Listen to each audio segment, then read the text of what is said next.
With Liquor Barn, you can shop your favorite bourbon, that perfect bottle of wine, or discover something new. To place an order for pickup or delivery, download the Liquor Barn app, visit liquorbarn.com, or call your nearest Liquor Barn location. Follow us on social media and subscribe to our email list for all the latest news on products, promotions, and events. Liquor Barn, where Kentuckians go to celebrate life. Cheers!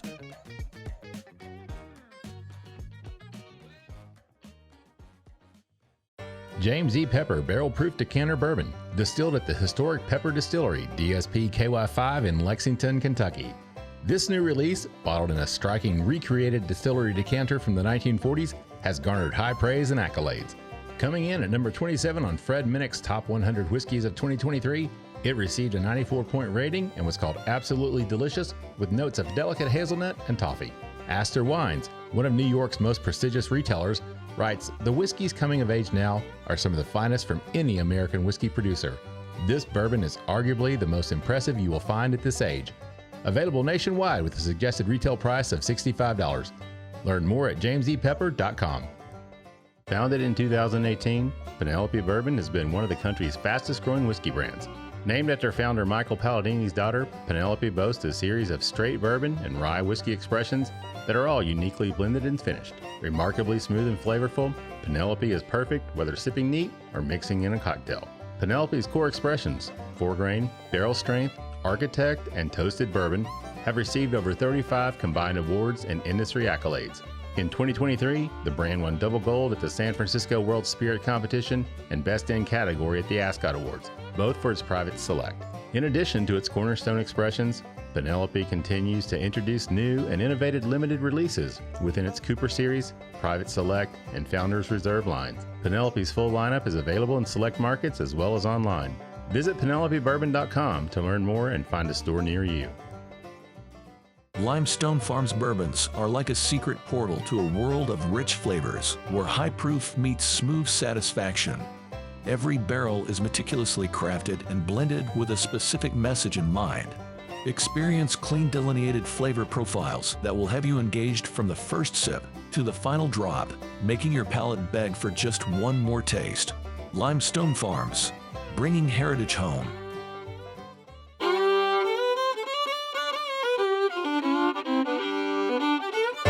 Welcome to the Bourbon Life Podcast, your source for all things bourbon. Join your hosts, Mark and Matt, as they drink and review bourbons, share news about upcoming events, interview the who's who in the bourbon world, and, most importantly, bring you along for the fun of living the bourbon life. Now, here's your hosts, Mark and Matt. All right, everybody, welcome back for another episode of the Bourbon Life Podcast. I'm your host, Mark, and with me here tonight in the Bourbon Life Studios, it is my good friend, Matt. Matt, how are you doing out there, man? Mark, I am doing great out here in the Bourbon Life Studios, my usual spot right in front of the fireplace. Kind of an in-between temperature day, so we've got the fireplace roaring. Yeah, man. Nice and toasty in here. Good to be back, you know. It's kind of weird because we've been doing so many around the table here in the studio, so now we're back on Squadcast, which is great. I love this program. So shifting gears, you know, it's always funny when we jump back on this because I have to stop and think, how do we do this? I mean, what buttons do I have to push and make sure we're getting everything done right? So I think we got everything working right this time. And I'm excited about this show, man. To say this one has been in the works for a while would be an understatement. So I am thrilled to finally have our guest locked in tonight.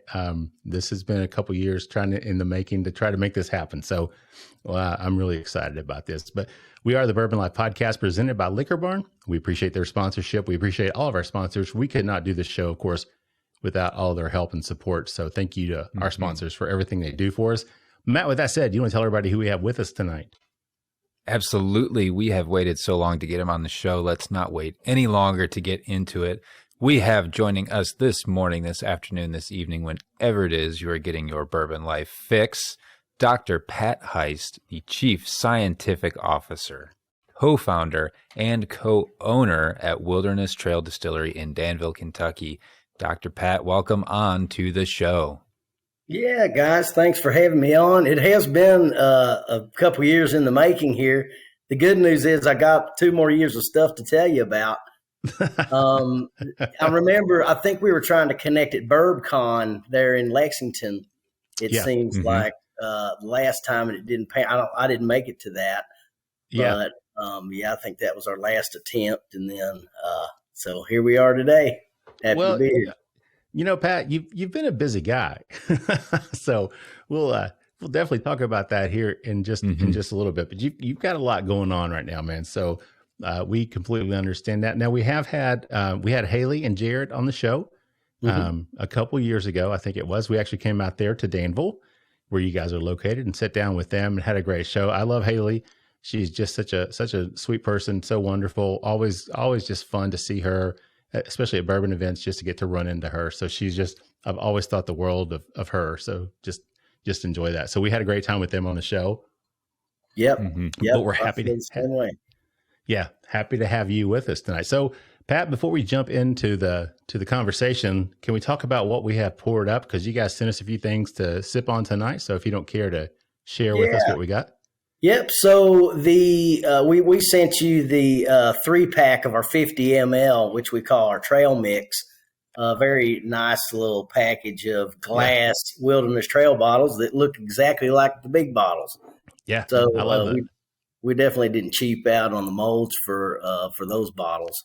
But anyhow, that's a mixture of our 2 bourbon offerings, our 2 primary bourbon offerings. We do a 4-grain as well, which is kind of in the sidelines, kind of happening. But the two bourbons that you have, the first that you're starting with there is our wheated bourbon. So that's a 64% corn, 24% wheat, 12% malted barley recipe. And that it's kind of fitting that you're starting with that one because that's the first one that we started making when we first started Wilderness Trail. I got you. And this is a bottled and bond, so that's a minimum of 4 years. But these range, I think if I remember correctly, these range generally somewhere like 4.5 to 5.5. Is that right? Yeah, that's correct. And bottled and bond is in fact 4 or more years. And then also, we made it and we bottled it. So that's, to me as a bourbon drinker, when I see bottled and bond, the straight bourbon part of it, the 4 years is great. But the fact that, the person made it that's actually bottled it is what I like to see on bottle and bond. But yeah, in fact, those are bottle and bonds. Yeah. And for our listeners, I think everybody knows bottle and bond has to be 100 proof, but I'll throw that out there just in case there's somebody that's not aware of what the requirements are. Matt, what are you picking up in terms of the nose on this one so far? I'm loving the nose on this. Really good sweetness. And I think the wheat really comes across well. It's got that nice wheat bread, kind of those doughy notes. Oftentimes the wheated product, I'll pick up like cherry or some like nice bright fruit notes on it. This definitely has that in there as well, but there's good influence from the oak too to balance it out. It's a really well-rounded nose. It hits on a lot of different points.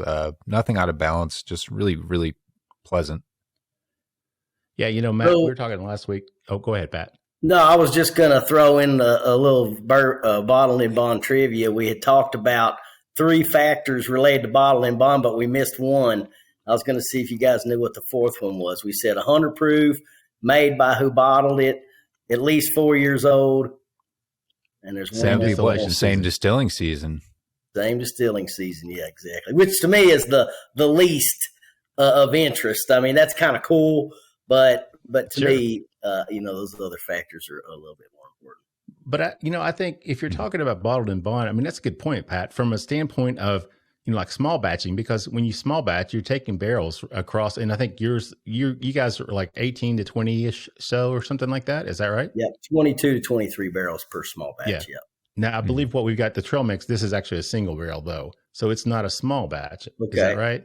Well, it would say on the label. I don't have that exact set from you. Does it have 100 proof on it on the bottle? It is 100 proof, and it does say single barrel. Single barrel. Okay, so that would be single barrel bottle and bond. Yep.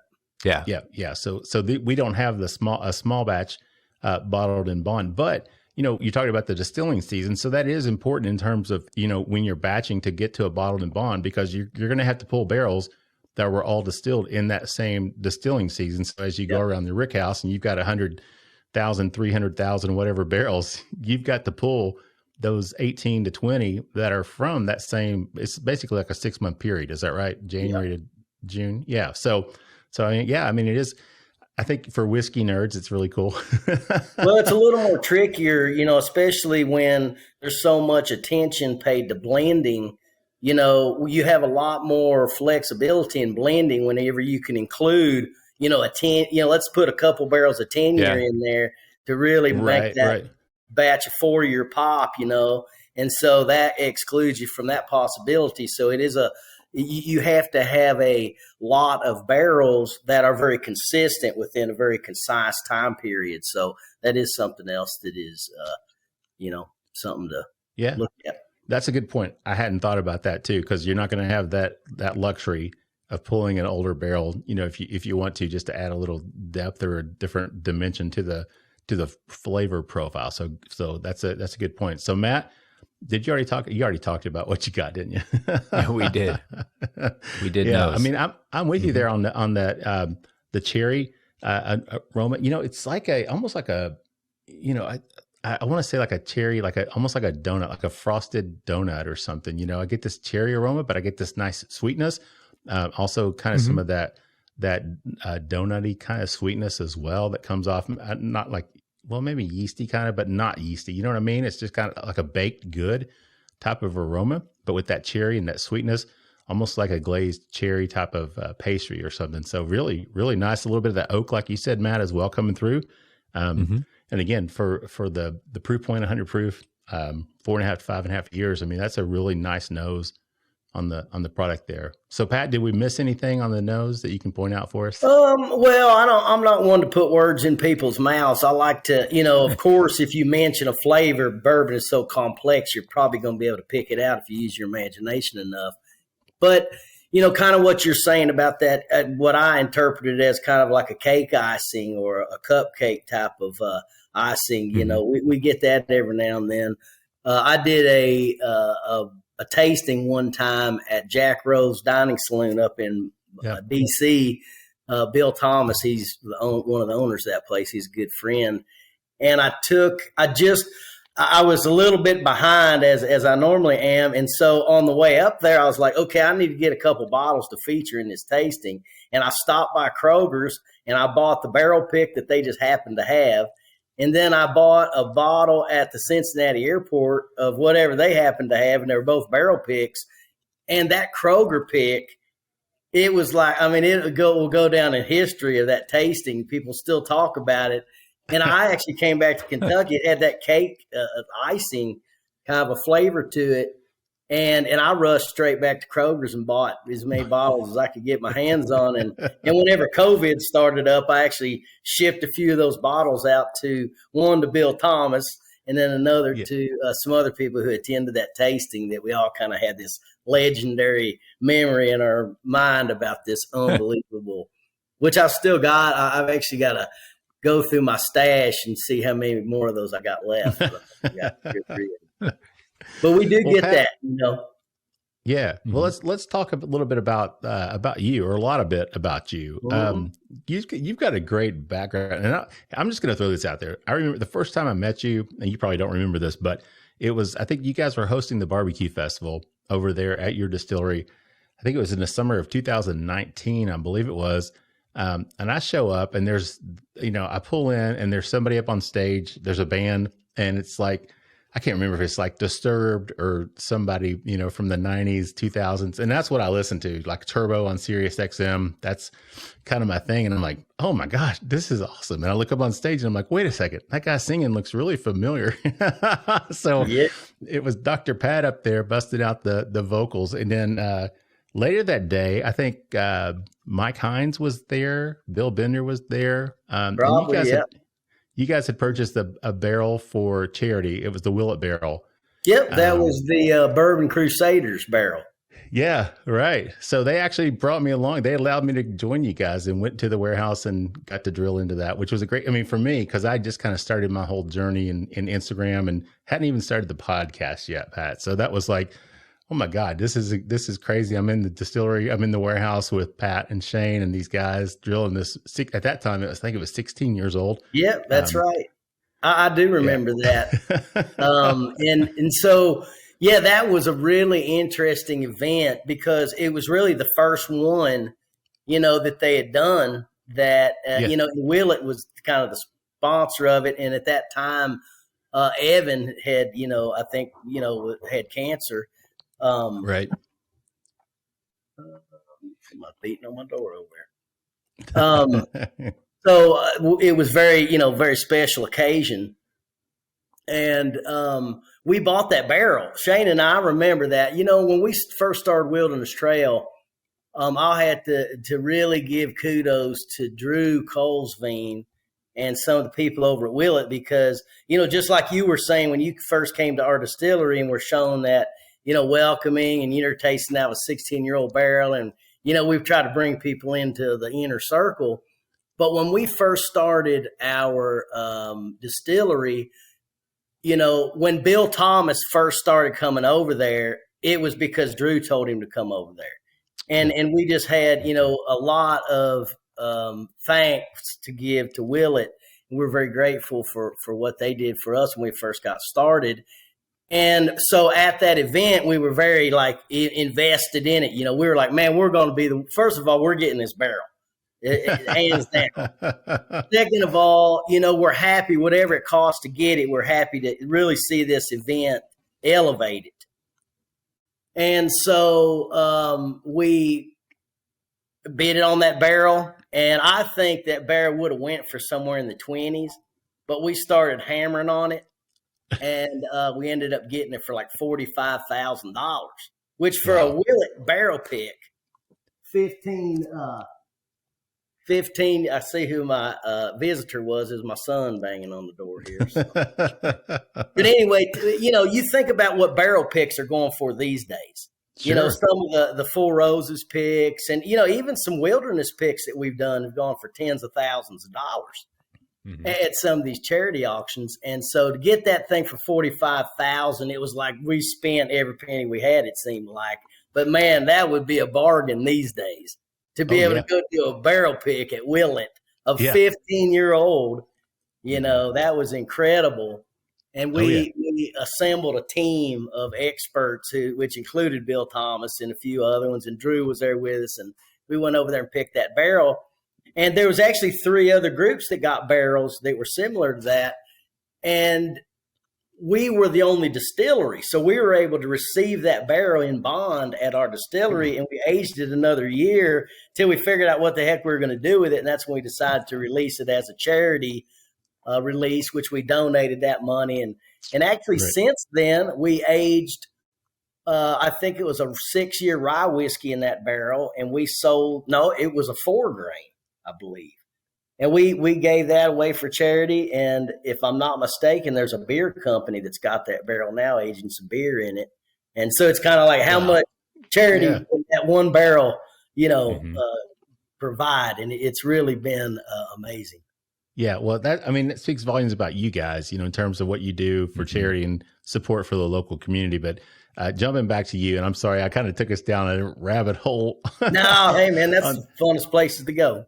Yeah, man. So jumping back to you, can you tell our listeners, I think most of the people out there probably know about you and know who you are, but I want to, share your story with everybody. So can you tell us about your background, education, where you're from, and then how you got to where you are today? Yep. I definitely didn't start off with the path to be in the distilling business. I'm born in Covington, Kentucky, northern Kentucky. That's where a lot of my family on my mother and my father's side is from. A lot of German and Irish immigrants. And we've actually got a store in Findlay Market in Cincinnati. It's called Heist Seafood and Poultry that still operates today. It's over 100 years old. My great-great-grandfather started that. And, anyway, I've got connections up in northern Kentucky. Well, when I was in first grade, my father graduated from law school and moved the family, which was at that time me and 2 or 3 siblings, down to Albany, Kentucky, which is in south central Kentucky between Dale Hollow and Lake Cumberland. Probably noticed I don't have a Cincinnati accent. So that's where I learned and honed in my skills with my current vocabulary. So down there in Albany, that's where I graduated high school from. And I always had an interest in science, and I actually won the science award as a senior. And I thought, oh man, I'm destined to be a scientist. And at that time, I had a lot of encouragement from some of the teachers that I had. And several of them have come visit us at the distillery now. So it's kind of come full circle. Yeah, very nice. But I always had an interest in science, started off college at Somerset Community College in pre-med. And as soon as I took my first microbiology class, I was like, that's what I want. I want microbiology. So I changed my major to microbiology, ended up getting a microbiology degree from University of Kentucky, and was looking at my options, my job options. And I remember the best one that I could come up with was quality assurance manager at the factory where they make Hot Pockets. And, that would have definitely been a pivotal moment for my current status. But that was it, and I was like, man, what the heck? And actually at that time, I was working for a company that put together mobile homes, delivered mobile homes, if you ever get a mobile home and you need your underpinning fixed, this is your guy right here. If you need two double wides, two halves of a double wide put together, let me know. Now, Pat, did you put in the septics as well while you were there, or just put the mobile homes together? We did septic, strapped them down. We did shingles, everything, insulation. I was a rear escort truck driver. Yeah, okay. I was the guy in the back with the blinkers on behind the wide load. So, I started off pretty meagerly, and I was doing that after I had a microbiology degree. So I took a summer job for the Department of Plant Pathology, and I was doing kind of a combination of lab work and working with extension. If you're a homeowner or you got a greenhouse or you're a farmer and you got problems with, let's say you get a pest, an insect or a bacteria or a virus infects your crops, you go to your local extension agent, and if they can't help you out, they go to the extension professors at the university level, and they help solve the problem. So that's what I did. I was in extension plant pathology and, learned a lot. My specialty was actually tobacco and vegetable crops, but I also did a lot of work with grasses. So various grains, corn, wheat, rye. Did a lot of work with greens, golf course greens and fairways. Okay. And so when I got my master's degree, I got asked to be a graduate student in the department. I took this summer job, and by the time school started up, they're like, hey, man, do you want to be a graduate student in this department? I mean, I didn't have a good plan. So, and to be honest, my grades weren't the best in the world. I mean, I've always been an entrepreneur, so I've always kind of been following other things, but school was what I had going on the side while I was doing all my other hustles. And while I was while I was in graduate school, I had a pivotal friendship moment, and this buddy of mine who I met, in my early college days, he had this buddy that he knew named Shane Baker, who played guitar, and I'm a singer. And so he was like, and he's a drummer. So he was like, hey man, I know this guy named Shane, and we can get together and we can probably practice at his house if we get together.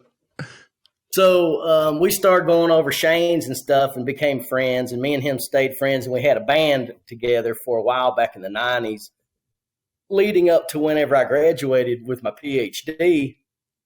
And at that time, I took a job, oddly, as a medical microbiology professor at the medical school in Pikeville, Kentucky. Okay. So I moved over to Pikeville. And interestingly enough, one of my first students was a guy that I graduated high school with, and he was a second-year med student. And another one of my students was one of my cousins that just happened to be going to medical. So it was pretty interesting how all that came about. But I really enjoyed it over there. I've always been a teacher at heart. That's one of the reasons why I got the job, is because I had gotten a lot of experience teaching at University of Kentucky as an undergrad as well as a graduate student. And my 13-year stay at the University of Kentucky, I had plenty of time to get a lot of experience. So I moved over to the medical school. And over in Pikeville, Eastern Kentucky, you're living in Lexington. I was living in Lexington at the time. We're kind of considered Eastern Kentucky there. But you can still go 150 miles east and still be in Kentucky. Yeah. Yeah. So anyway, I moved 150 miles east to Pineville and really loved it over there. I mean, I had a good, the medical school over there. Their mission is to, put primary care doctors in Kentucky. If you look at the big medical schools here in Kentucky, a lot of those people go back to where they're from. And so this school really benefited Kentucky. And so I really liked that about it. And it was we didn't have research to do. It was very teaching focused, which allowed me to kind of have fun on the side. And so I started consulting for a company that sold yeast to distilleries. And then that kind of evolved into Firm Solutions, which, that was basically, getting a hold of Shane and, hey, man, let's come together. We got this idea. Shane's a mechanical engineer. He's got a lot of business experience. I'm more of a microbiologist, biochemist. So we started Firm Solutions, firm as in fermentation, FERM. Yeah. And Firm Solutions, we started that in 2006, and we were primarily focused on fuel ethanol distilleries. A lot of people don't realize it, but here in North America, there are over 200 distilleries that produce collectively 15 billion gallons of ethanol. Like one of those facilities produces more alcohol than the whole bourbon industry. It's incredible. And there's 200 of those facilities. So when you look at the fact that those guys are making a gallon of alcohol, which would be 2 proof gallons to us. Their gallon is 1 gallon of 200 proof. Our gallon is one proof gallon at, a gallon at 100 proof. So they're trying to sell a gallon of 200 proof alcohol for $1.20 and make a profit. We're getting charged $27 in federal excise tax on that same gallon. Man. So the scale of profitability is very different. So fuel alcohol distilleries, the reason we went after them first is as yeast providers, you go after the customer that's got the biggest fermenter, and fuel ethanol plants, a normal size fuel ethanol plant will make 200,000 proof gallons 200 million proof gallons a year. Wow. Yeah. Enormous. And that's one, and there's 200 of them. And that's just here in North America. They're also scattered across the globe, So we did a lot of business in fuel alcohol. And because they're having to work at such a small margin, huge volumes, small margins, they operate very technically efficient. They've got sophisticated equipment, sophisticated technologies. They use enzymes and all, very tightly regulate pH and different things. So we learned a lot about how to be sophisticated through fuel ethanol, but they don't care anything about flavor. So they're grinding corn. They're using yeast strains that make a high amount of alcohol. So we first started servicing those places, and then little by little started making our way into beverage alcohol. Some of the, big rum producers, some of the bourbon producers, Scotch, Irish whiskey producers, Canadian. We do a lot of work in the hard seltzer business currently, which is a lot of sugar fermentations and different things. So the thing about being a yeast provider is the yeast gets the blame for every problem that a distillery has. So our typical phone call from a customer is, hey, man, your damn yeast isn't working. So we know that 100% of the time it's not the yeast, or 99.999% of the time. And so we got to go in there and solve the problem because we're, hey, the ball's in your court, yeast guy. Our fermenter's not bubbling right. So what's going on here? If it's not the yeast, what is it? And we're the ones put on the spot for that. It's like, what about the enzyme people? So the good news is that put us in situations where I've personally been, and probably Shane as well, have been in 1,000 different distilleries, and nobody's ever invited us over on a day where everything's running fine, just crashing on the back porch. There's always some problem going on that needs to be solved. Poor grain quality. If you're fermenting sugar, you need to supplement with nutrients. Grinding, poor grind size, milling problems, whole grain getting into the mash, bacterial contamination, raccoons stuck in the recirculation line. I mean, there's so many things that can happen. And whenever you consider, like, look at sour mash production, we didn't talk about sweet mash a minute ago. We'll have to cover that in a minute because our process is a sweet mash process where others are a sour mash. And that's where you're carrying material from the back to the front. So if you've got a circular process, if you have problems, those batches can result in circulated issues. So we've got to look at things very circular in some situations.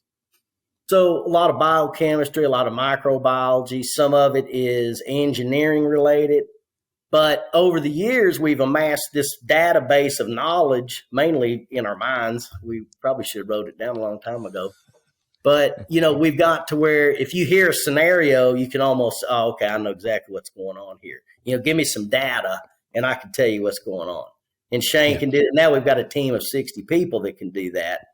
And we do business with about 600 different distilleries and breweries around the world. We're still, our best year ever for Firm Solutions was last year. And we're on track to do better this year. So things are really rolling along. And that's kind of brings us up to the point of, starting Wilderness Trail. I don't know if you guys want to grab some rye whiskey for this because – yeah, I think we'll probably talk about, let's talk about the palate and the finish on this wheated first, Pat. I mean, you brought us up to a great point because round two, we can jump in and talk more about the distillery and actually starting the distillery and go from there if that'll work. But we'll talk about this palate and finish on this, on the wheated bourbon. And then we'll wrap up round one if that'll work for you. That sounds good. Awesome. Matt, what do you pick up palate and finish on this one? Nice and sweet. It's sweet, but it's also warm at the same time. The wheat really shines through on this one. I think a lot of times wheated mash bills don't bring enough of the really great wheat flavor in, and this is certainly not the case here. It's got like cinnamon raisin toast kind of comes through for me. There's this warm finish to it as well. Just drinks really great. Good sipping bourbon, lots of flavor in it. Nice balance from the oaks and vanillas as well. But I think the wheat really shines through. Yeah. You know what I like, Matt, is the fact that, it's 100 proof and it's a wheated bourbon, but I still get that nice, it's almost like a spiciness on the palate for me. And I'm not sure if that's from the proof or maybe from the barrel influence or not, but it's just a nice, it's a nice soft drinking whiskey, man. I mean, there's no other way really to describe it. I get that cherry that I talked about on the nose. That still comes through on the palate for me as well. But I agree that kind of the wheat does shine through on this as well. So yeah, really, really, really nice drink. Pat, anything else that we missed on the palate and finish on that? I think, some justification for what you're seeing there. A couple things, first of all, our wheated bourbon has much less corn than other wheated bourbons and has more wheat as a result. So, that's probably why that wheat's shining through a little bit more.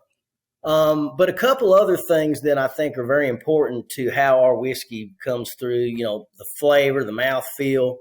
One of those would be the fact we do a sweet mash process instead of a sour mash. So hey, actually, Pat, let's talk about that round two. Is that okay? Yeah. I want to get into that and really kind of go into that in detail. So that'll probably, because I don't want to keep you on here for 2 or 3 hours tonight. I mean, I'd love to. But I don't want you having, to be here all night long. But I think the sweet mash, because I definitely wanted to talk about that in round two. Okay. What makes Wilderness Trail unique? And I think that's really one of those things, obviously, that make you guys super unique. Okay. So I'll save it. Let's talk about that in round two, if that'll work for you. So I'll tell you what, let's just go ahead and take a quick break and we'll get our word from our sponsors and we'll be back with more with Dr. Pat Heist from Wilderness Trail Distillery in just a minute. The Stave Restaurant is a bourbon lover's paradise right here in the heart of bourbon country. Located at 5711 McCracken Pike in Millville, Kentucky, between Castle and Key and Woodford Reserve, Chef Kyle Klatka prepares amazing food each day that features an elevated Kentucky-inspired cuisine. With a full-service bar, great bourbon flights, and signature cocktails, the Stave is the perfect place to catch up with friends after a fun-filled day of touring the local distilleries. Be sure to check them out online at thestavekentucky.com or at Instagram and Facebook at The Stave Kentucky. Three Chords line of whiskeys embody the spirit of creativity. The whiskey is a true collaboration between producer and composer Neil Giraldo and master blender distiller Ari Sussman. The three-core team of expert blenders, coopers, and sensory professionals have developed a multi-step process they called Perfectly Tuned Taste. This process begins by carefully selecting the finest bourbon and rye whiskeys from Kentucky, Tennessee, and Indiana, and then blending them together. Find out more about the whiskeys and distribution in your area at www.threechordbourbon.com. All right, everybody. Welcome back for round 2 of the Bourbon Life Podcast. I'm your host, Mark, and with me here tonight, live in the Bourbon Life studios, is my good friend, Matt. How you doing out there, Matt? Mark, I'm doing great out here. How are you in the Bourbon Life cave there, Mission Control? Mission Control, man. Houston, everything looking good?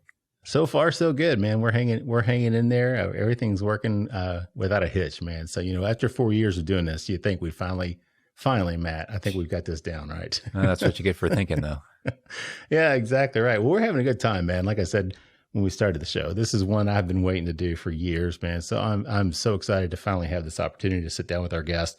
It's just a good time, and every time I've had the opportunity to speak with him in person, just always enjoy it. So, of course, I do have to thank our sponsors. We are presented by Liquor Barn. We appreciate their support, everything they do for us.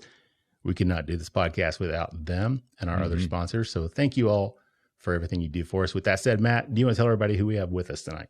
Absolutely. Dr. Pat Heist is the Chief Scientific Officer, co-founder, and co-owner at Wilderness Trail Distillery in Danville, Kentucky.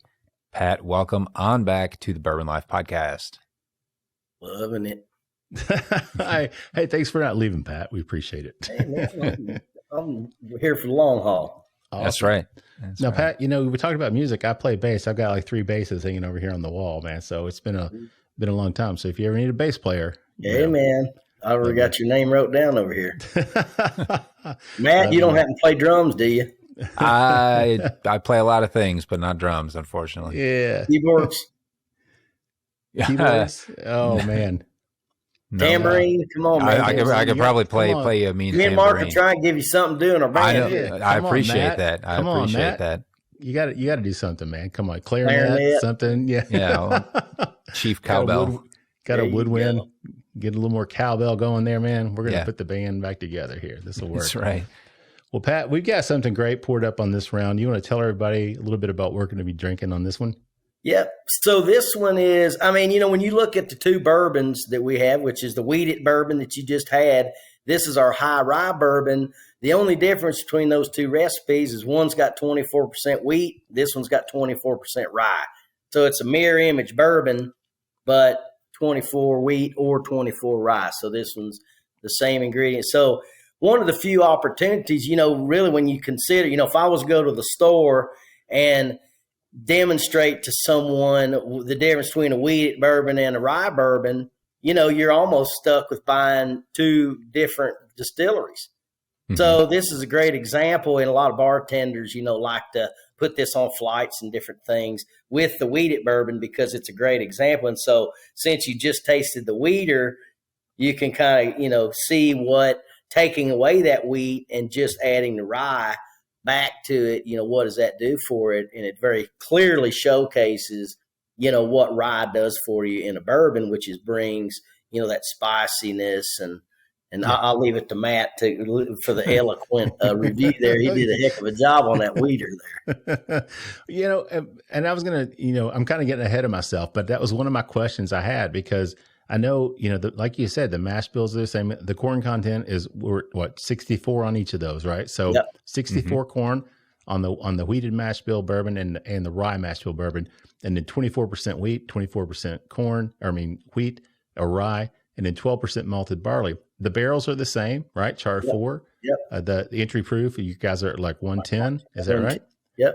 So everything pretty much is the same. So this is really a unique opportunity, like you said, man, that people can actually experience and see the difference that your secondary or flavoring grain really makes in a whiskey, right? Yep. Same yeast, same distillery. Even if you look at 2 different distilleries, oftentimes, even if you got 2 distilleries that have a very similar mash recipe, but they're coming off at different proofs, there's a lot of opportunities. Some people go in on a bourbon tour and they hear, mash recipe is 64 corn, 24 wheat, 12%. I got the mash bill. It's like, there's a hell of a lot more that goes into it than just the ratio of one grain to the next. How much grain to how much water? Sweet mash, sour mash, grind size, variety of grain that you're using, length of time that you're cooking it for in the mashing process, the temperatures, the enzymes or no enzymes, the enzyme concentration of the malt, all these different factors. And then you get into fermentation and you got a whole nother set of variables. Mm-hmm. And then into distillation and the barreling and the aging. And I mean, it's very difficult. It's like picking, 20 numbers and trying to, get them all straight. It's to find a needle in a haystack to try to duplicate something, really. Even just being on a different geographical location, your barometric pressure, depending on where you're at on the hill, is going to change the way your still operates. So, very interesting, though. We love digging into all the different factors. Yeah, for sure. And I think that's really cool. And I love the fact, because as I was making the notes for today, I didn't realize that before, that like everything is the same except for that the wheat versus the rye. I didn't know that every factor was pretty much the exact same. So that's really, really unique. Matt, we're drinking on this now, nosing on it. What do you pick up in terms of the nose on this High Rye bourbon? Well, before I get to the nose, I always admire the fact, Pat, that you all are very forthcoming. You put the mash bill right on the bottle. Oftentimes, if it's a single barrel, you'll say what yeast was used, what the cooperage was. So you're not hiding behind anything. Yep. I think it speaks volumes to a good distillery and people that really believe in their products, that there's no smoke and mirrors out there. It's all, if you want to find it, here it is. I think this is all the info that we can give you about our product. Oh, yeah. And, another thing that's important in our history is we are two huge bourbon fans that started a distillery, and we'll get into that in a second. But, we didn't come into this as, New York City investors and trying to double our money. I mean, we came into this as two of the biggest bourbon fans in the world that genuinely just wanted to make the best bottle of bourbon that there could possibly be, using all the information that we've gathered from every distillery that you could name. And what were the great ideas that we've seen? What were the bad ideas? What problems did that cause? So we're really in a fortunate situation to be able to be able to have that information. But also, being bourbon fans, we know how important it is to get that information. And as experts, we know how unlikely it is that anyone could use that information to put you out of business or to compete with you. Yeah. So, why not give the people what they want? So that's kind of always been our philosophy. Well, we are the people. Yeah, Pat, you said you went to UK, so you're in the 90s. So that means you're in that Bill Curry football era. So I'm sure you had to be a bourbon. Al Mummy era. Well, yeah, Hal Mummy was in the later 90s, right? But I suffered through those Bill Curry years, so that made me a bourbon drinker for sure, right there. So we'd play Florida, and we'd be ahead at halftime, and then get slaughtered. Same with Tennessee and football. I'm talking about. Oh yeah, It was kind of miserable, no doubt about it. Made everybody a bourbon drinker in the Commonwealth of Kentucky. Yep, absolutely. So let's talk about Wilderness Trail. You got onto that a little bit in the first round, talking about the creation. So let's go ahead and jump back into that, Pat, if you would, and talk about what it was. I mean, you guys had the experience with Firm Solution. You're going to different distilleries, working with them, seeing these problems, troubleshooting. Got a lot of good data from those people. So can you kind of pick it up from there and move forward, how you guys made that decision to go ahead and do the distillery? Yep. So, in Firm Solutions, one of our roles has always been education with our customers. We've always done a lot of training. I've been a faculty member at Moonshine University over in Louisville for going on 10 years. I just taught there yesterday, in fact. I'm an adjunct professor at the James Beam Institute at the University of Kentucky. I'm affiliated with a lot of different fermentation programs. I just gave a seminar at the University of Maryland a couple weeks ago to their fermentation program. So we're very linked in to education. And being from Kentucky, we're very vested in, how people get jobs and how, and also just the whole confusion that, we, and definitely me, experienced as I was developing as a scientist, coming out of high school thinking that the only opportunities as a scientist was either be a doctor, a dentist, a pharmacist, or a veterinarian. And then you realize, wait a minute, there's companies that sell yeast. There's companies that sell enzymes. There's companies that sell bacteria. And so kind of getting into, my passion for microbiology, that kind of sparked some of that interest. But anyhow, we're come from educational background. So when we started Wilderness Trail, Shane and I both wanted to have a bourbon distillery, but we counted our money, and that is a super intensive capitalization prospect. Mm-hmm. So whenever we looked at, and we were lucky because we had Firm Solutions pumping on all cylinders. So that was a multi-million-dollar company by the time that we started Wilderness Trail, and about the time that you mature a company to the point to where, hey, man, we've got inventory. We own our building.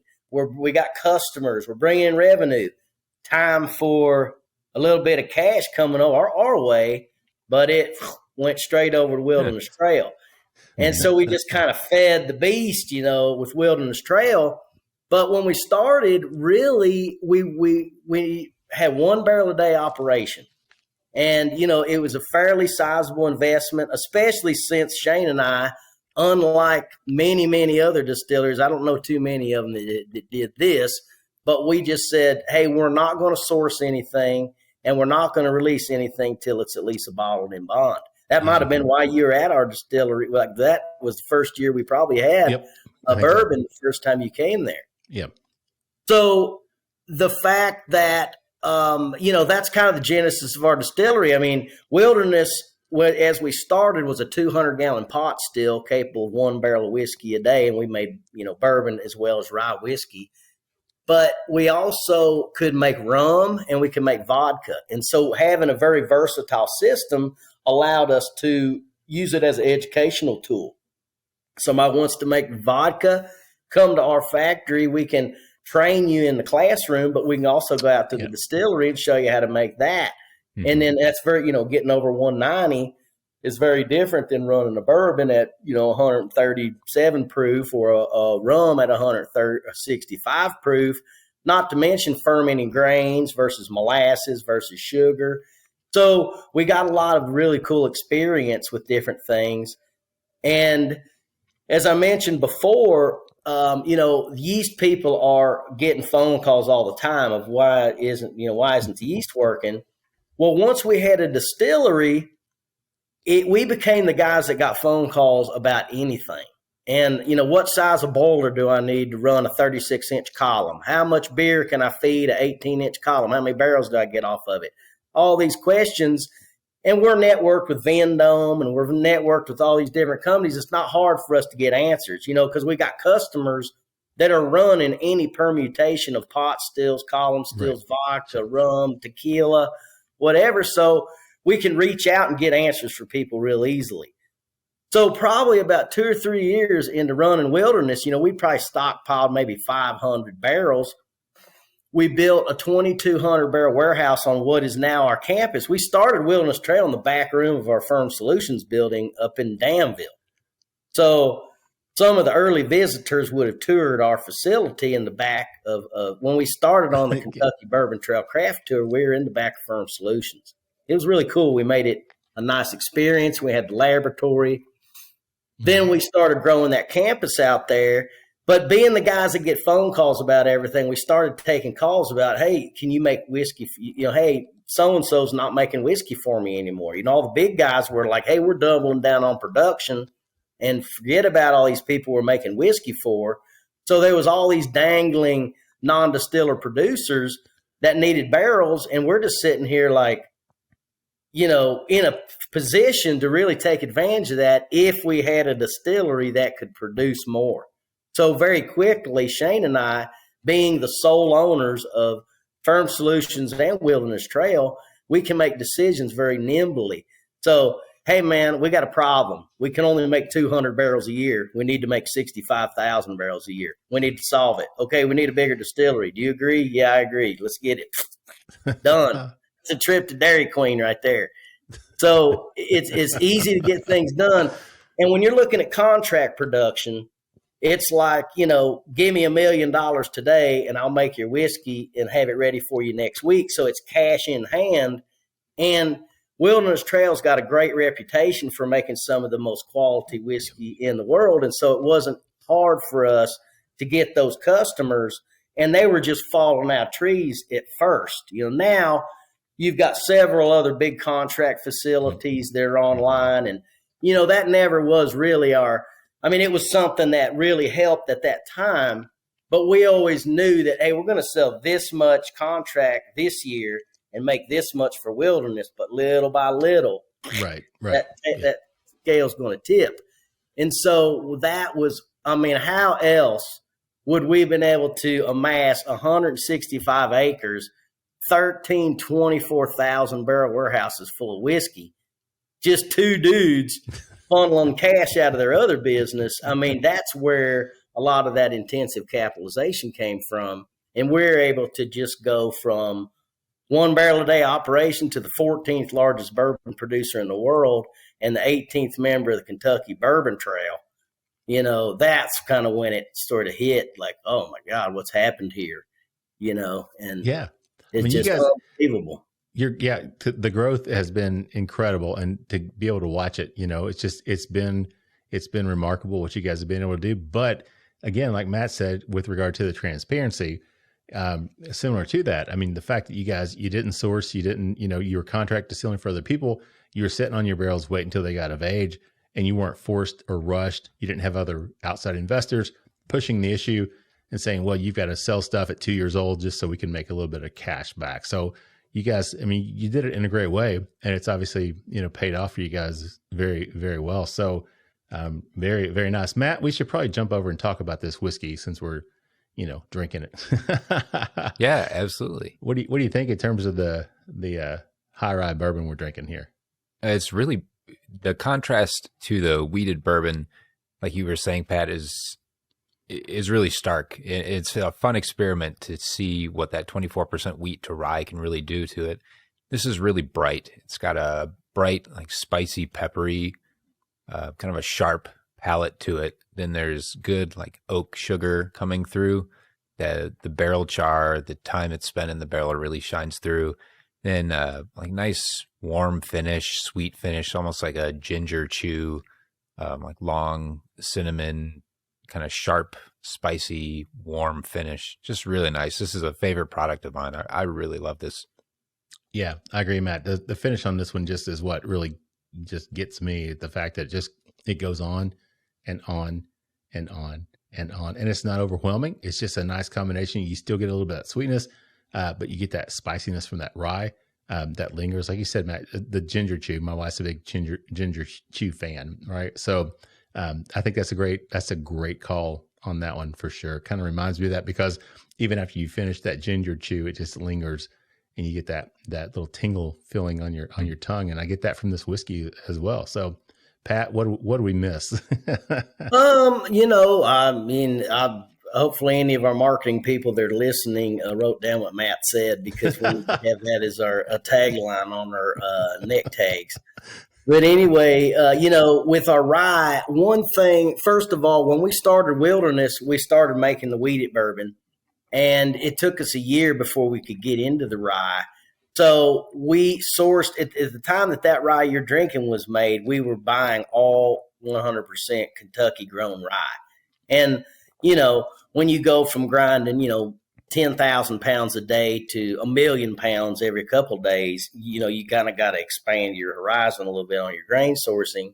Mm-hmm. But when that was made, and we still try to buy as much local as we can, but when you consider that most Kentucky distillers use rye in their recipe, but most don't use Kentucky grown rye, it just is something that gives our product a little bit, not saying that ours is better, but it just makes it a little bit different. I think a lot of those, flavors come through in the rye, and there's other factors that we can discuss. Yeah. Well, we kind of started talking about the sweet mash. Let's talk about that. I think it's a good point to jump. I meant to do that a little bit earlier, but things get away from us sometimes here on the show, Pat. So talk about the sweet mash process and what that means, and how that works, so everybody understands what that is. So explaining sweet mash is very simple, but to understand sweet mash, you have to know what sour mash is first. So sour mash, when you're making the mash and you're mixing the milled grains in with the hot water, you're displacing about 20 to 30% of that water with liquid left over from a previous distillation. That's the back set that people speak of.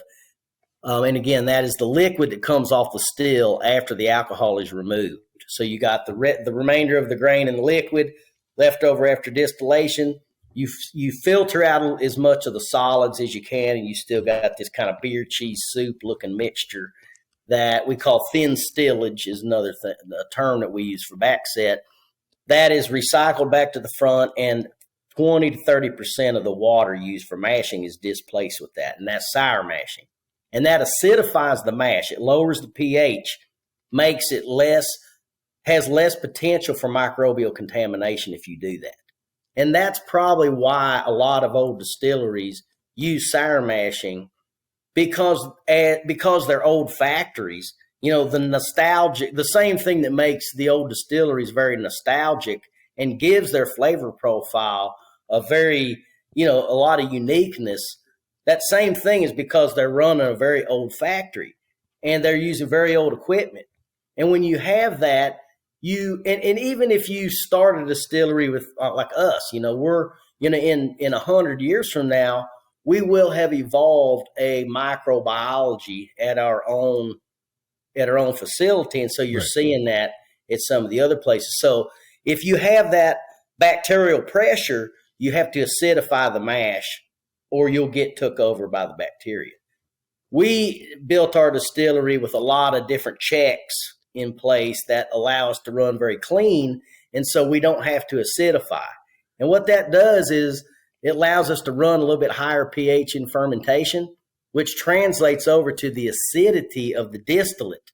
And so you were mentioning earlier about, hey, this is 100 proof, but it's really going down smooth. That's one thing about a sweet mash process, which is when you're making the mash, you're just using 100% all fresh water instead of adding any backset. So we're operating at different pH. Our distillate has less acidity, and that comes through in how the mouthfeel of a higher proof. So even our barrel strength products, which are 113 to 118 proof, because we're going in at 110, we're coming out, in general 113 to 118. But even at those higher proofs, it's very palatable, and I think a lot of that has to do with the acidity linked to that sweet mash process. Yeah. And that makes a lot of sense. And, I think some people, I've heard it explained that like when you take that drink and you don't feel the like that really bad burn as it goes down, that you can attribute some of that to the sweet mash process. There's just not as much acidity does that make sense? Or is that? Yeah. Okay. Absolutely.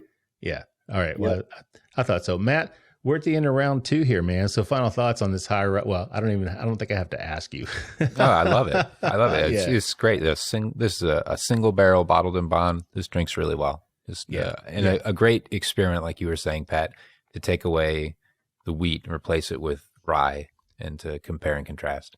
Yeah, I think that's really cool. And like I said, I did not realize that until today. I was going through notes and things, I started looking at everything. I'm like, oh my God. I mean, everything is exactly the same except for that, it's rye versus wheat. I mean, what a great contrast to really see, like I said, how that flavoring grain really impacts the whiskey.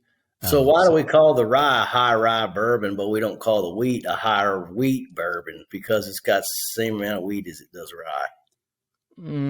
Are you asking me what my opinion is? Well, I would say, there's no true standard definition of what high rye is. In my mind, though, Pat, I think anything that's above like a 15% rye, I would almost consider that to be a high rye, because you get so many ryes that are in the 8 to 12, even maybe up to 15%. But I think once you cross that 15% rye threshold, you're crossing into what I would consider to be high rye. Yep. I would agree with that. Hey, all right. Woohoo. Matt, was now, I will say some people say 17% and some people say 20%, but since it's not a term that'll send you to jail, we can have a little flexibility. Bottled in bond, there's no breaking the rules, but a high rye, you could say, well, I was high when I made it, and it was high rye. Same with a small batch. We get customers that are like, hey, I ferment in a 50-gallon fermenter. That don't get any smaller batch than that. And it's like, yeah, well, it's pretty much understood what that means to the bourbon drinker. But again, there's no law that will take you to jail. Since you asked me, I'm curious, what does it mean to you, high rye? I mean, obviously this is 24, right? 24% rye. So. Yeah. I mean, I normally think of anything over 20%. And again, it's just kind of what's in my mind. That's not a, just like small batch. It could be a 300-barrel small batch or a 20-barrel small batch or even a single barrel, and you can still call it a small batch because it doesn't get any smaller than that. That's a good point. Matt, what about you? Do you have a cutoff point for high rye? Oh, gosh. The number that really stuck out to me was like 18. 18? I think 18 is a common rye mash bill for some Kentucky distilleries, kind of right around that. So I would say, like, if you get north of that, to me, that seems high rye. Is that term necessary? That's my second question to you guys. I like it. I will say I like it. I enjoy knowing that something is a high rye, especially if they're not going to disclose mash bill or if I don't know the mash bill on it. Because I look for that. I love rye. I love the way that a rye plays with a bourbon, and knowing that its presence was put there intentionally in like the instance of a high rye bourbon really, I think, speaks to me. Yeah, I mean, and that's a good point, Pat, because I don't know how because you can say, oh, this is a wheated bourbon. And, people are like, oh, it's got wheat in the mash bill. But if you say, oh, this is a rye bourbon, it's like, well, that people don't accept. Rye or low rye. Exactly right. I mean, it's like a natural conclusion. You're just like, well, what do you mean it's a rye? It's like you want to know, is it a lower rye or is it a higher rye? Whereas I think with wheated, there's no like cutoff. People don't say, is it a low wheat or is it a high wheat? Yeah, and when you say high rye, do you really mean low corn? Getting a little that's a good question. Sophisticated here. Yeah. I think you heard it live here, folks, on the Bourbon Life Podcast. We're coined a new term, low corn bourbon. Low corn bourbon. Hey, as long as it's barely legal, we don't care. Yeah, then wouldn't that be barely legal in some cases? There you go. We hit 51%. We're okay 51. With it, right? Yeah. That's right. That'd be real low, yeah. Ultra low. That's ultra low. Yeah, Michelob ultra low bourbon. Right. Oh, my gosh. Guys, let's take a quick break before we get off track even more. No, I'm just kidding. All right, let's take a quick break. Get a word from our sponsors. We'll be back with more with Dr. Pat Heist with Wilderness Trail Distillery in just a minute. Bluegrass Distillers is a craft distillery with a passion for producing exceptional bourbon. They're committed to the art of distillation, using locally sourced grains to create a distinct and flavorful bourbon that captures the essence of Kentucky's rich whiskey heritage. Bluegrass Distillers takes pride in their small batch, hands-on approach, ensuring quality and attention to detail in every bottle they make, like their limited release 9-year-old Elkwood Reserve Bourbon, which is currently available for purchase at their brand new Visitor Center in Midway, Kentucky, their distillery in Lexington, and select stores throughout Kentucky. And with their new distillery slated to begin operation in spring of 2024, you'll be able to pick up even more exceptional spirits from them, like their wheated bourbon and their blue corn bourbon in the spring and fall. For more details and to plan your visit, check out their website at bluegrassdistillers.com. Hey, I'm Carrie Van Winkle coming to you from Pappy & Company, a brand I co-founded with my sisters and is deeply tied to our family's heritage. Our great-grandfather was the legendary bourbon pioneer Pappy Van Winkle, so we're all about honoring his legacy while reinventing those timeless traditions for our modern lifestyles. Our wide range of products reflect our family values and entrepreneurial spirit, from Pappy branded apparel to specialty foods, aged in our retired bourbon barrels, barware, and premium cigars. Just like our bourbon, we're dedicated to quality small batch production and infusing those elements of joy into daily life. Exclusive to listeners, we're offering a 15% discount on your first order, so go to pappyco.com and use code BourbonLife15. Cheers! All right, everybody, welcome back for the third and sadly final round of the Bourbon Life Podcast. I'm your host, Mark, and with me here tonight in the Bourbon Life Studios, otherwise known as my basement, it is my good friend, Matt. Matt, how you doing out there? The fireplace still roaring out there for you, man? I've turned it off. I've toasted my Tootsies a little bit too much. So the Bourbon Life fireplace is turned off. I thought I smelled something. I thought it was either a Lincoln burning or maybe Matt. I wasn't sure. I wasn't sure what it was that was on fire, but there was something going on here, man. So my upholstery out here. Yeah. Yeah, man. We're having a good time tonight. This is a lot of fun. Like I said before, man, been looking forward to doing this show for a couple years now. So I'm excited that we got the opportunity to do this. We're having a good time drinking some great whiskey. And we are, of course, the Bourbon Life Podcast presented by Liquor Barn. I do need to say that. Thank you, Liquor Barn, for your support. All of our sponsors, we appreciate everything they do for us. Matt, let's just jump right into it, man. Tell everybody who we have with us tonight. That's right. Back for a third and sadly, the final round of the Bourbon Life Podcast is a guest that we have had what episode? 212 episodes in the making now. Yeah. 217 episodes in the making, but we finally got him on, and boy, are we glad to have Dr. Pat Heist, the Chief Scientific Officer, co-founder, and co-owner at Wilderness Trail Distillery here in Danville, Kentucky. Pat, welcome on back for the third and final round. Wonderful to be here. Hey, real quick, I was going to ask you a second round. Danville, Kentucky. I mean, it's not known as like the Bourbon Production Center of Kentucky. How did it happen? You guys ended up there in Danville. Well, that's where the band used to play. Oh, okay. Right. And Shane lived here already. Okay. Shane was born in just a county over. He's got a lot of family around here. I was living in Pikeville at the time, and, nothing against Pikeville, but I'm kind of more from over in this area. You're ready to get the hell out of there. I get it. Yeah. Oh, yeah. Well, hey, man, I love Pikeville. I'm not going to say anything against Pikeville. I love it there. Anybody gets a chance to go there, I'd highly recommend it. And definitely come there April 18th to watch the LMA play at Hillbilly Days. There you go. So,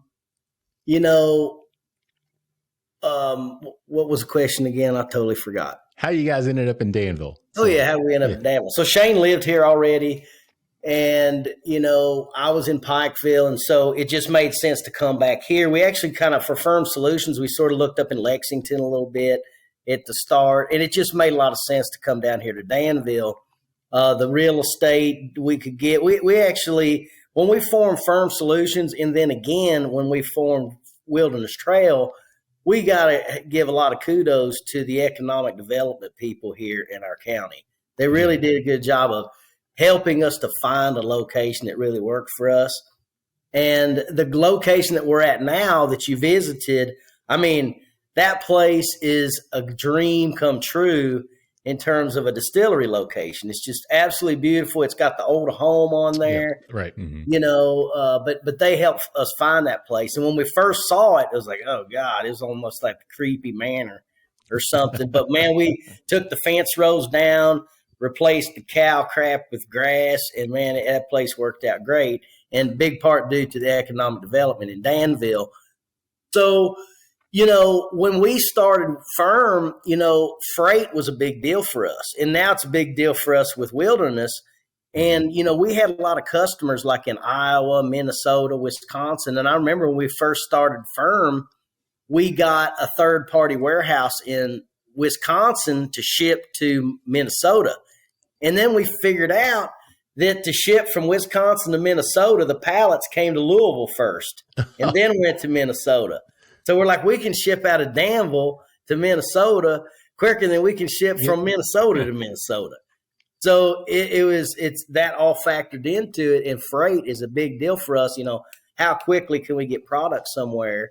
And that's another reason why Danville. So it just worked out. We got good real estate here, both in the case of Wilderness Trail and in the case of Firm Solutions. So I remember we bought Firm Solutions in the wintertime when it was cold outside. And we got a real good deal on that building. And in the springtime, we realized why, because across the streets where they stored all the dumpsters for the local sanitation company, and that's where they compacted all the garbage. Oh. And then right next to that was the stockyards. And then it just got worse as you went on. Well, over the last 20 years, the stockyards is gone. Now it's Center College lacrosse field. The dumpster place right across from Firm Solutions is gone. Now it's the Center College baseball field. So if you want to come watch a Center College baseball game, just grab a lawn chair and pitch it on the roof at Firm Solutions. Bird's eye view right over at the first base line. Yeah, that's a good deal. Well, it's a beautiful campus out there you guys got. I haven't been out there in about a year or so, but need to head back out there for sure. But it is beautiful, great facilities. It's been a while, like I said, so I've been out there, but need to change that and head back out there sometime soon. So, Pat, this round we got the final pour of the evening. Can you tell us what we got poured up for this third and final round? Yep, that is our rye whiskey. So that is a single barrel bottled in bond, also in as part of the trail mix there. A rye whiskey, most rye whiskeys are 95% rye, 5% malted barley, probably because that is the stock recipe for rye whiskey produced by MGP, or one of them. And so a lot of customers that sourced rye from MGP, a lot of them, would go on and start making that same recipe again. So we didn't want to have the same recipe as everybody else, even though we really love that recipe. So we did a 56% rye, 33% corn. So we call it a Kentucky rye, put a little bit of corn in there, sweeten it up a bit. And then 11% malted barley.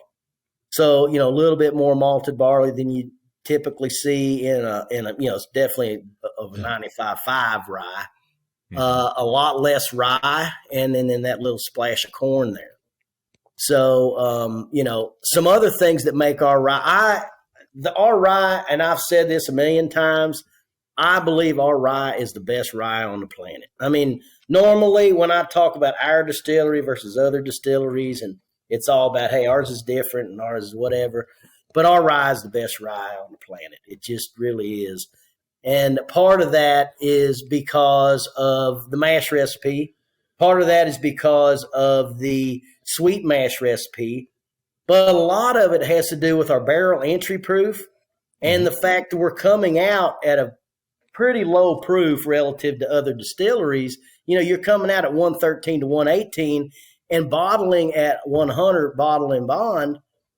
It doesn't take much of a dilution. And I think what we're missing in a lot of other rye whiskeys is the fact that, they're bottled at 80 to 90 proof, and it just takes such an enormous dilution, especially when you consider a lot of them are barreled at 125, coming out in potentially in the 130s. To get to an 80 or a 90 takes a significant amount of fresh water dilution. So our rye is really one of the few examples where you get a lot more of what came out of the barrel undiluted. So the color, the complexity, everything we're trying to give the customer is there, heavy dose of it, and that's due to that lack of dilution. And that is probably in a nutshell what really makes our rye so delicious. Now your other two, the bourbons we talked about, the wheated and the high rye, those go into the barrel at 110, but now the rye goes in at 100. Is that right? Well, when we first started doing rye, we did 100, 105, okay. Usually between those two. I think now we're going in at 105 with the rye. So even more, we're even lower proof when we come out of the barrel, so it doesn't take much of a dilution to get down there. And our single barrel cask strength offerings are just at a very drinkable proof. I think that's one of the things, when Shane and I kind of drew that line in the sand and said, hey, we're not going to release a product till it can be called a bottle in bond. We really thought, okay, well, what different ways, what different tricks can we pull to make a bottle in bond taste as good as it possibly can at 4.5 to 5 years? We didn't want to wait like 8 years to start getting any money back out of this deal. I mean, we're already kind of stretching ourselves a little thin by saying bottle in bond. And I believe our first whiskeys was around 5.5 years that we released. But, just going in at that lower entry proof and then having that slight bit of dilution, it also helps massively on the complexity and the color and the balance of our bourbons. But our rye, whenever you look at other popular ryes that are bottled at lower proof, it's just, I think, one thing that really makes our rye stand out. Yeah, Matt, and the color on it is gorgeous, this rye, at 100 proof. It's just very nice dark color. And that's 100% of what came out of one barrel. No blending. We blended some water in it to get it down to bottle and bond, but that probably was just a drop or two. It probably wasn't much water at all.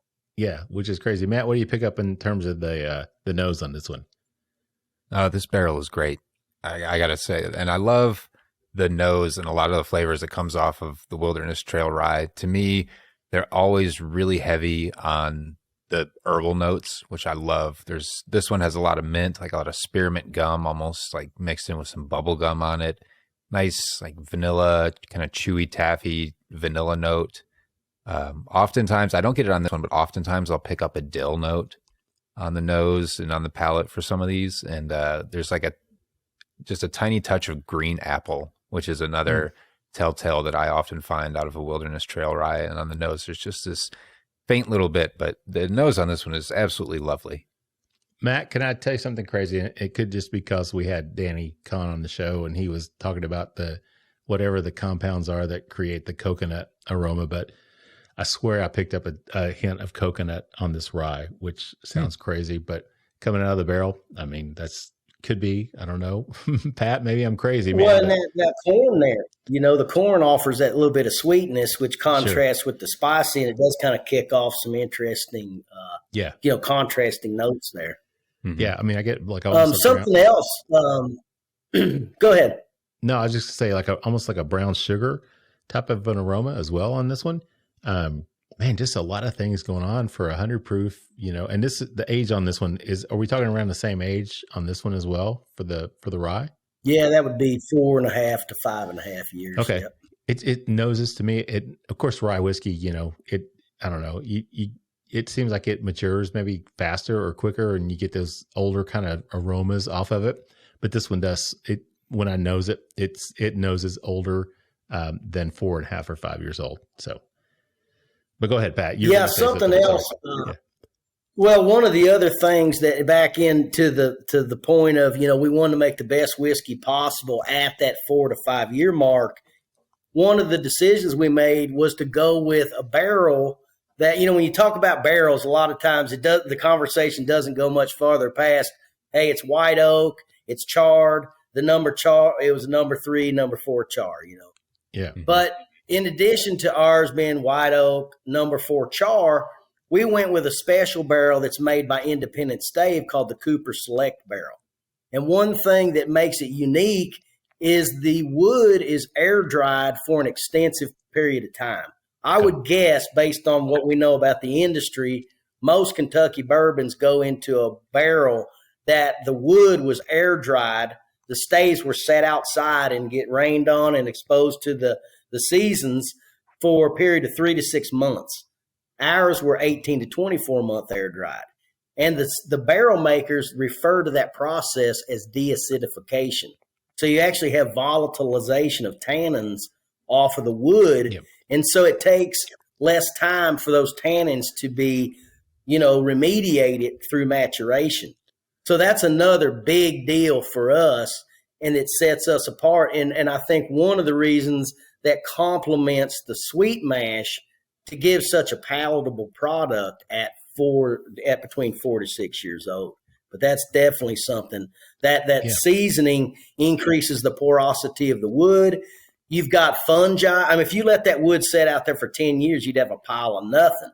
But 2 years into it, you get the start of that breakdown process, converts very large wood structures like cellulose and hemicellulose into smaller pieces that are more easily extractable. And then you also have that deacidification process that occurs to relieve some of that tannic acid.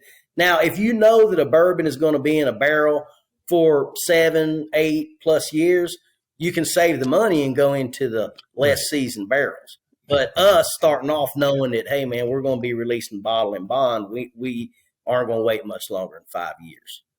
That's a great way I'd never heard anybody describe it, and it makes perfect sense, Pat. So thank you for doing that, because I've never heard anybody really describe that process that way, but it makes perfect sense because by air drying those staves for a longer period of time, you're really cutting down on what you'd have to deal with in terms of maturation in the barrel in a warehouse for that added period of time to get rid of those tannins and everything else that you want to get rid of. So that makes a lot of sense. So let's talk about the recent, I guess it was back in November 22, somewhere around there. the deal. You guys. Yep, October, I think it was Halloween of 2022. Yeah. So a big deal, big news for you guys. Can you talk a little bit about the relationship, things with Campari and all that, the transaction, everything that happened there? Yeah. So, I think kind of, leading up to that, Shane and I found ourselves in a position to where here we've created this enormous distillery in 10 years. It's like, my God, are we going to be able to manage this, and we were in 40 something states. I had an apartment over in Sweden with my then girlfriend, my current wife. We, we're living over there. I was doing business in Sweden, Denmark, Finland, Germany, France. And I mean, things were just getting, and we're doing all the work ourselves. I mean, we had me and Haley and Jarrett and Macaulay, Shane. I mean, we're scattered all over the place, managing all this business. I mean, it was just amazing. And, doing podcasts and different things. We've been so fortunate to have gotten a lot of earned media through. I mean, my mother called me one night and was like, "Oh my God, you guys were just on Jeopardy." They used us as a clue on Jeopardy one night, like 2 weeks before Alex Trebek went off the show. Oh, man. That's and Wilderness awesome. Trail was the answer. And then the guy buzzed in and said, "What is Kentucky?" The category was states. And so it's like immediately, how many millions of viewers saw that? We got, in Forbes, the disruptors, mash disruptors, the sweet mash, we've just been very fortunate to take on all these. I gave a TED talk at one time. Yeah, I've seen that. If anybody wants to be reminded what I just said about the barrels, you can put in Pat Heist TED talk in a Google search and it'll come right up. But, things like that, you get thousands of people that attended that, thousands of views, podcasts that we've done, people that we've talked to. I didn't realize it when I was a medical micro professor, but the 800 students that I had that are all practicing doctors all over the United States all have bourbon groups now. I mean, they just came and did a class reunion at the distillery with like 200 of my previous medical students. That's great. You can't pay for that kind of brand ambassador support. And not to mention the hundreds of Firm Solutions customers that we've got. Right. I mean, we get in front, all the people we lecture in front of at colleges, the people we get in front of at the Jim Beam conference, all these different, we get these opportunities that other distilleries a lot of times have to pay for. And these are opportunities that we've been invited to as experts. Hey, come and give a keynote address at this. And you're the most important person in the room. And to get your message across, you've got a whole room full of fans. So it's just been amazing. But back to your question about Campari, we've always had good luck with that strategy. But when you're looking at going from a 50,000 case brand to 100,000 or 200,000 or 1 million, which we've laid the juice down to do, which is one thing that was very interesting to them about our deal. We're not just hanging on by a thread. We've got a thriving distillery. We got tens of thousands of people that are coming to visit. We got all this inventory laid back. We're putting out 10-year-old whiskey. But we needed the support of someone who had the more global, already in place. And so, we came into that and made a deal with Campari, which is a public, it's public information. Right. And from the get-go, things have been changing and we've been slowly getting, the things that we wanted to get out of the deal and things are going really well. And we're looking forward to, continuing to drive that home and to, make this a multi-million case brand in a very short period of time. I mean, that's great. I think, people have speculated. I mean, I think we even did a crew episode. We kind of speculated, what does it mean? What's going to happen to Wilderness Trail? Everybody's kind of speculating what's going to happen. So the brand, obviously Wilderness Trail as a brand is continuing, and you do continue. So it's not, Wilderness Trail isn't going to disappear anytime soon or anything like that. So, but I think, from a perspective, a lot of people have asked me in terms of like Beam and other places, makers, with the Suntory investment, things like that. I mean, it seems like for those brands that it's opened up, like you kind of said, other opportunities, more expansion, more opportunity to reach even globally as well. So it seems like it's a good fit for you guys. And you got the WT, so they had Wild Turkey, they got Wilderness Trail, so That's the right. WT fits right in there, right? That's right. Instead of a cease and desist letter, they sent us an option to purchase. So we're very grateful for that. But, that's a good point, bringing on we're just kind of starting to, communicate a little more deeply about, innovation and different things. But you can imagine the opportunities that exist for very creative projects, between two very well-known distilleries that, make whiskey in very different ways. And so I think there's a lot of synergies to be had between the two distilleries. And like I said, some extremely creative opportunities that we'll hopefully be taking advantage of as we're moving forward. Yeah, I think it's great. Congratulations to you and Shane for that too. I mean, that's awesome. It's awesome to see you guys have reached that level of success. So congratulations on that. Matt, let's jump back to the whiskey. Let's talk about this rye. What do you think in terms of the palate and the finish on this one? Oh, the palate on this is just as good as the nose.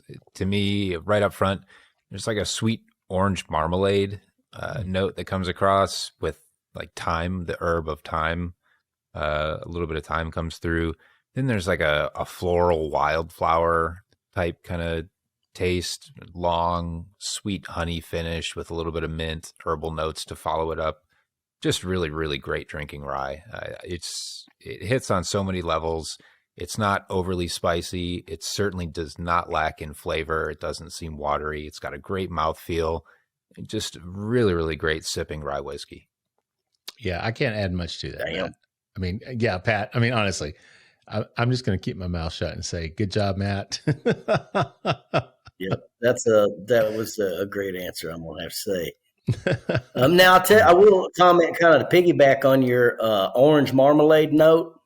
One of my favorite cocktails to make with our rye whiskey is a paper plane, which happens to have Aperol in there, which is one of Campari's products. All right. So, rye whiskey, Wilderness Trail Rye, please, Aperol, lemon juice, and then I think some type of like a Amaro type of a liqueur.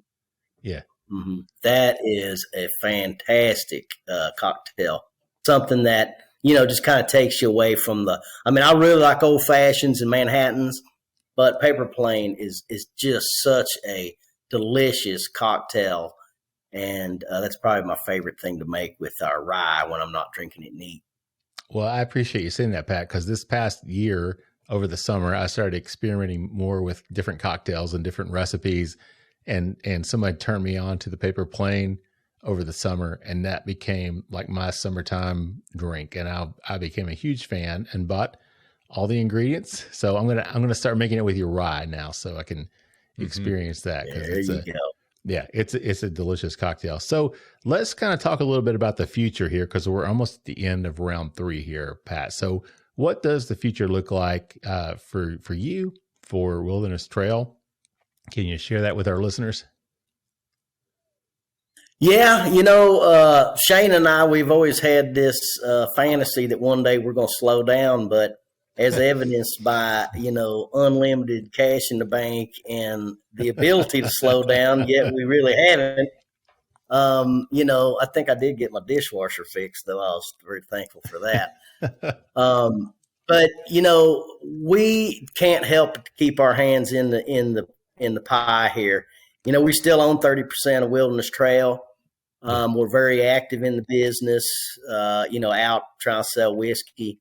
So I think, we've still got, at least a decade probably in us to continue that. And I'm sure we'll, that's our legacy right there. I don't know that we'll ever do anything that quite, matches up to Wilderness Trail. And so we're very vested in that, and we want to see it be successful and be, a major brand for hundreds of years. Firm Solutions is pumping on all cylinders. Just like Wilderness Trail, we're as active in the business as we need to be, but now that we're getting older and we've got a great team in place, we're very mindful of at some point there's got to be a succession. So, we're kind of stepping back a little bit and trying to, not micromanage it as much as we can. And then also getting into some other things, we've always been entrepreneurs at heart. And so we're kind of dabbling in some other things, including a lot of fishing and things like that too. So nice. Yeah. I'm still pretty active in the band. My band's LMA. We're getting ready to play a show over at Hillbilly Days on April the 18th. And then we're playing another show at the Nook in Danville on July the 6th, I believe. So we're staying active. I mean, like I said, I got a distillery, a fermentation company, a band, a couple of other things. I've got a big family that keeps me running all over the place. I live in D.C. now part-time. I'm in Danville. Okay. I'm in Danville right now, but I live in D.C. about a third of the time, which is a huge market for us. And I've kind of took it upon myself to set the example for everyone in our organization of, you want to see some damage done in the city, you're getting ready to see it up in D.C. And Baltimore and Philadelphia. And I'm just going to keep spreading like a wildfire until I make my point. But, so I stay busy up there. That's a huge market for us. And, it keeps me busy. Yeah. Shane's busy. Great. I'm busy. Well, now, if you ever think about branching out into podcasts, let me know, because I know a guy. Yeah. Know a guy with a bass guitar. Yeah, I know a guy with a couple of bass guitars. Yeah, man, we could work something out there for sure, right? Get together with Jason Calori with Mash and Drum and put together a podcast or a super band. Oh yeah, he's a drummer, right? Is that right? Yeah, Mash and Drum. That's what I thought. Yeah, man, we could definitely do that, man. I haven't played in a band in a long Bernie time. Lovers on guitar. Oh, that's right, Bernie. I forgot about Bernie for sure. Paul Hietko from Few Spirits. Oh yeah, Paul. What does he do? He played with us. We did a show actually at the American Craft Spirits Association a couple of years ago, and Paul joined us up on stage for, I think, a Bon Jovi song and maybe like some Tesla or something. What does he play? Does he play guitar or? He's a guitar player. He's got a band, I believe. I didn't. We had Paul on the show, but it was probably 2 or 3 years ago, right, Matt? It's been a while. It's been a little bit, yeah. Yeah, it's been a hot minute, but he was such a good dude, man. He's one of those guys, man.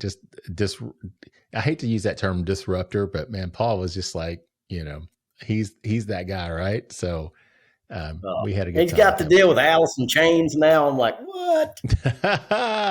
Well, yeah, that's some good music though, for sure, man. We'll have to check that out, man. We can make something happen on that. So, Pat, what would you say? I'm just kind of curious. I like to ask all of our guests this before we wrap it up. What has been your favorite part of this journey for you so far? Well, I'm a big fan of providing happiness, and I think that one of the things that makes me the happiest is just seeing how much joy that, not only, that, imparting this, not, like we're talking about transparency and different things. I mean, being a bourbon fan, knowing what I still love about bourbon. I mean, I get around Jimmy Russell and these guys, and I'm just as starstruck as I was, 10 or 15 years ago. And, being a part of that now and being able to impart the happiness and the joy that it brings to so many people is got to be probably one of my favorite things about it, whether it be teaching people something or providing a great experience at the distillery, promoting Kentucky's signature industry. Yeah. It's just, it's just, there's so many great things about this job, but the joy that we bring to the people probably is really my favorite. Yeah, that's great. Talking about the distillery. So you guys are open to the public. People can come and do tours and visit. What can they expect when they come down there to visit you guys?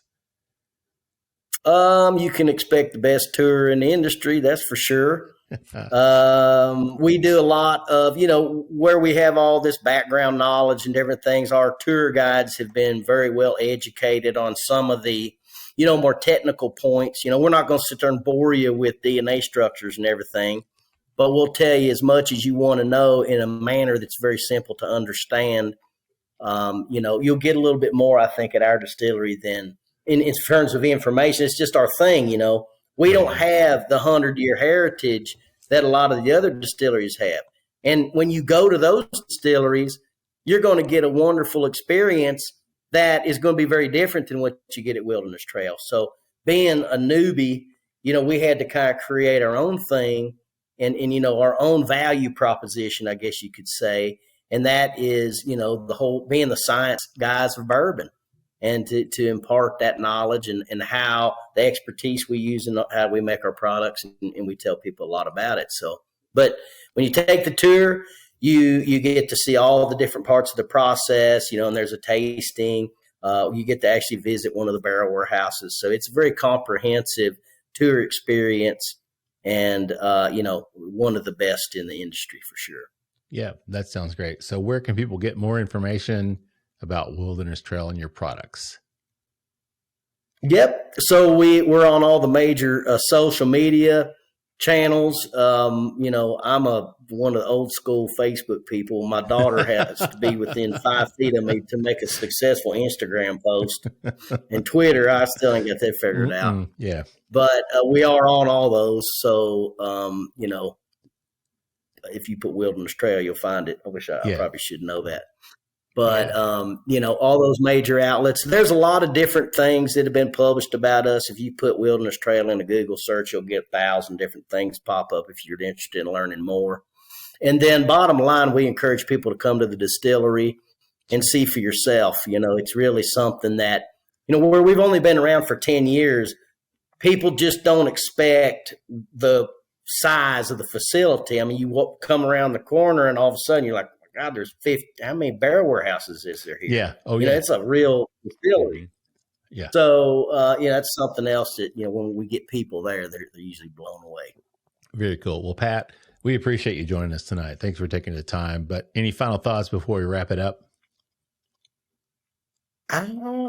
Man, I tell you what, I'm just happy to be here, and I'm really glad to know you play bass guitar, because you're not going to get that phone call one day. All right, I'm all about and it. Matt, man. you need to be working on something, buddy. I'll do my best. Backup vocals or sitar, maybe bagpipe backup.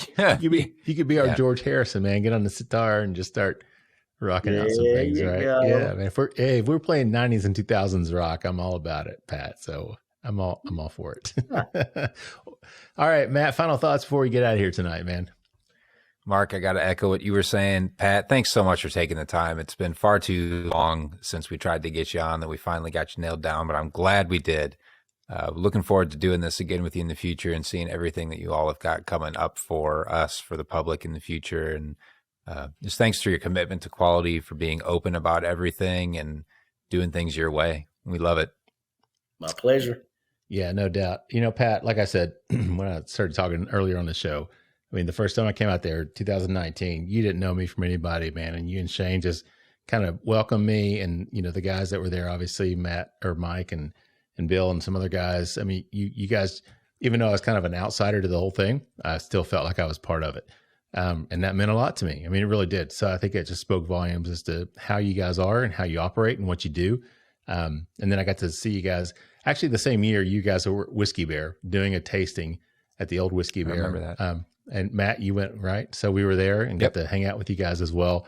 And just down there. You guys probably made up 89% of the audience that day. We appreciate your attendance. That would have been a lonely day without you.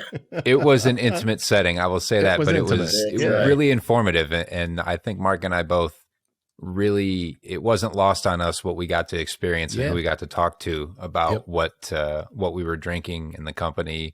Wilderness Trail. It was. Yeah, I remember that. I remember you guys there, actually, now that you mentioned that. Yeah. I tried to put any tastings that I do where less than 5 people show up out of my mind. But now that you mentioned it, I do remember your smiling faces there. Oh, man. Well, so very happy to see you. It means a lot. It meant a lot. Obviously, it stuck with me. You know, so Pat, I appreciate that from a personal perspective, and just appreciate the fact that you've always done your own thing. You are who you are. And, you know, you love your music. You love your whiskey.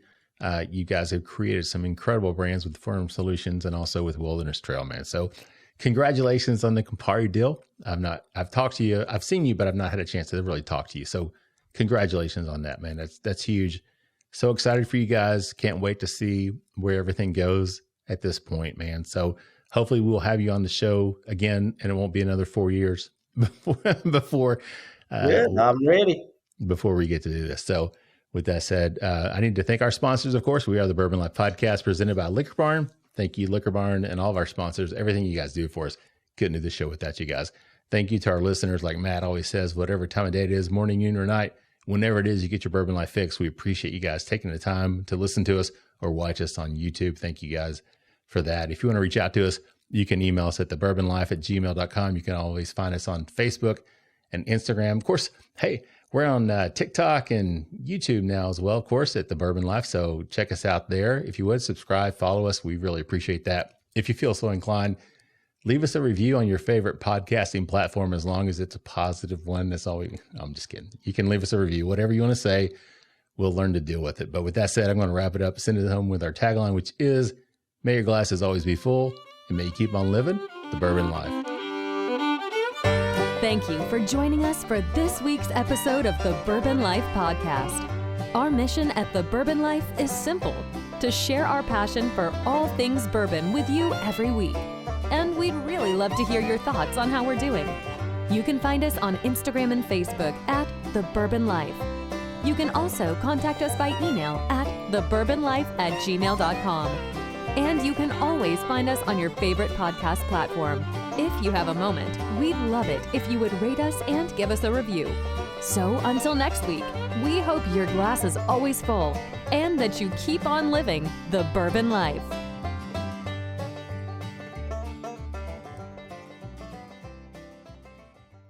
Welcome to the kitchen table at James B. Beam Distilling Company, where every visit is a celebration of tradition and flavor. Did you know that the kitchen table is nestled right within the heart of the distillery?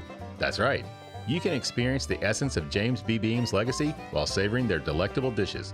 Join them every Wednesday through Sunday from 11 a.m. to 5 p.m. for a culinary journey like no other. Planning a special event? Let the kitchen table be your host, creating unforgettable memories for you and your guests. And don't miss their exclusive Behind the Beam tour and monthly Claremont Supper Club events, which will feature their Overholt special releases at the April 18th event. For more information and reservations, visit beamdistilling.com. The kitchen table at James B. Beam Distilling Company. Come as a friend, leave as family. Discover the best of Ireland and America in every sip. Keeper's Heart Irish American Whiskey, crafted by a legendary Irish distiller, is a unique blend of smooth Irish whiskey and bold American whiskey that has garnered over 130 awards in just 2 short years. Whether finding the perfect gift for occasions like Mother's or Father's Day, Keeper's Heart is a perfect choice. Enjoy it neat, on the rocks, or in cocktails, and savor the perfect balance of flavors in every sip. Personalize a label for free on their website and use code KEEPERS10 for $10 off your order on keepersheartwhiskey.com.